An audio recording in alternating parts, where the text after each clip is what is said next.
Hi, in this video, I'm going to cover deal stages and how they're ready to forecast. Now, this is not a technical demonstration on how to set up deal stage in HubSpot. You have plenty of YouTube tutorial on this. This is really a topic that's important in terms of forecasting and how you deal stage ready to forecast. So just to get started, so the forecast, in my personal experience, is one of the issues people come up to me the most with when they want to implement HubSpot, is they can't rely on the numbers. They know they have bad forecast and they cannot trust it. And it's very important as your company grows to be able to forecast correctly.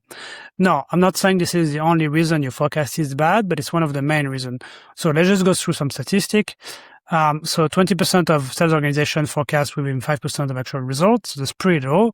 79% miss by more than 10%.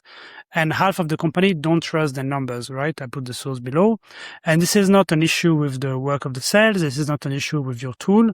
This is an issue with the deal pipeline. And again, there's many things inside the pipeline that can cause forecast issues. But in the end, on like a 80-20 type of rule, I think 80% of your issues come from the way you set up deal stages. So in the classic way, like each time I open a HubSpot portal, the stages are something like this, right? So they're like presentation book, presentation deliver, proposal send, contract send, this type of things. And it's not really a pipeline. It's more like a representation and a task list for the sales rep of the motion they go through when they work on a deal. But it doesn't say anything about the customer engagement. It just says, yeah, a demo was booked, a demo was completed, a proposal was sent. And so because of this, you have very, very bad forecast because it doesn't tell you anything. You know from your own customer that someone can just have booked the demo, but you know they're 80% likely to close, whereas someone can be in contract sent and they just don't care anymore. They're very unlikely to close. So it doesn't tell you anything about the likelihood to close. And that's even a misunderstanding about the pipelining. A deal pipeline should be a progress of like the customer journey. Your whole CRM should be a progress of the customer journey. But it's not your fault because by default in HubSpot, when you have a new HubSpot account and you try to create a pipeline, that's the stages that are offered by HubSpot. It's kind of like a default in the industry. But you really need to change your mindset on this because it's going to fix, it's a very quick, simple fix and it's going to really change your forecast. Consequence one, every stage can be faked, right? So if you just go through the motion and don't put any commitment in the process, anything can be faked. You log a deal, you log a call, you apply the close, whereas it doesn't tell you nothing about the customer action. Your forecast can't tell two deals apart. So you can have two deals in the same stage, so I said, but they're completely different in nature and likelihood to close. Someone can have like the whole team on board, can have a budget already ready, have like all the technical things set up, the legal issue, everything is ready. The others are nothing. They're just like talking to you and they might or might not buy, right? Like on a 20 million target, if you have a 20% error in forecast, that's 4 million. So, and in general, the forecast is, when I say the forecast is wrong, it's always higher than lower. It's very rare that your forecast is wrong and it's lower, right? Unless your rep doesn't log anything and they don't create deal until the end. Most likely your forecast is too high and it's costing you money. So there's a mind jump shift I want you to have. And it doesn't go just, if you think of the CRM as a whole, it's not just about the pipeline. We're talking the pipeline today because it's related to forecast. But you have to stop building your CRM directly for your team. You build your CRM first for your customers and to increase the customer experiences. Then you build it for your team and then for you to see what's happening. In general, it's set up the other way around, but it's set up for the management first to have a view over everything, then the team, and then the customer. It's a completely reverse to what it should be.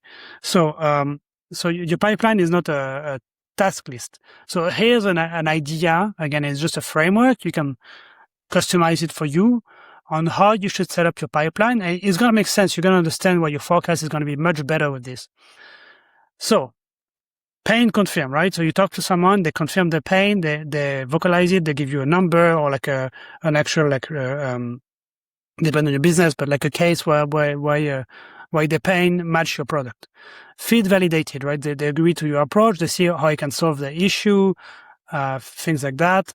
Economical buyer engaged. So they have the budget, every decision maker is engaged, and the budget is validated. So now you have a product fit, a budget validation, business case approved, so everyone is on board, and then paperwork on the way. They sign the contract, they have legal procurement, etc. Review some last steps.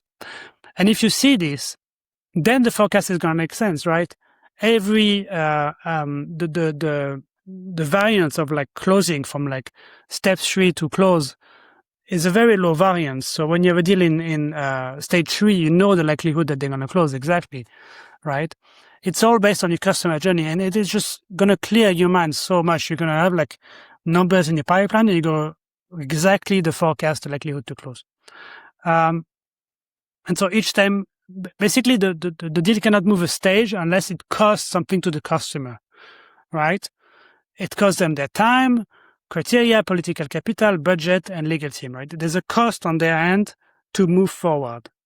Whereas in a traditional pipeline, the only costs come at the end when they pay. The rest is not a cost. It doesn't cost nothing to go on a demo or to receive a contract. It costs something to sign the contract, right?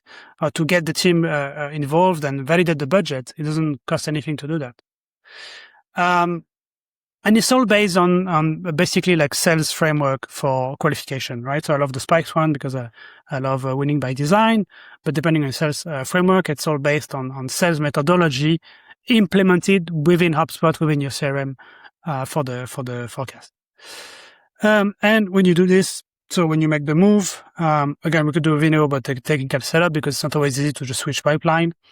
But your pipeline will shrink, which is good. It means your deals that are there are actually accurate and they're alive. And as a proof that it works. Now, again, before finishing the video, I want to emphasize that it's not it's not the only reason that your forecast is inaccurate. It's just the biggest one. There might be issue with deals that just stay there when it should be lost. There might be issue with the time you put. And I can do more like a technical video on how to have like a good pipeline forecast. But if your forecast is wrong, you really have to take a look at your pipeline. And the first thing you take a look at are your stages. If it makes sense, it costs you nothing in software. It's just something you can implement. You redefine the stage, give the whole process to change. I could do a video on that. But just to conclude, every stage you should ask, what did the customer do to earn this stage? It's like really like to ingrain this in you. It's really a thing that's done by the customer and not by the rep. This shouldn't be a step that's done by the rep, right? By the rep would be, I send the proposal, I move to proposal send, I book the demo, I follow up with legal, follow up, right? Now, they signed the business case, they agreed on the business case, the CFO joined the call, procurement sent the security questionnaire, right? All of this means that the client is doing something in the direction of ultimately purchasing your solution. I hope it makes sense. It's really a simple concept, but in all my customer, I never see someone else like the pipeline setup like this. And when they do, and we have this mindset shift, it really changed the whole forecast. If you're interested in forecast, I could do other video in forecast, just tell me in the comment. Again, I put also the slides in the comment if you're interested to take a look and keep them. And yeah, subscribe, send me a message if you need to, and I hope to see you soon. Have a good day.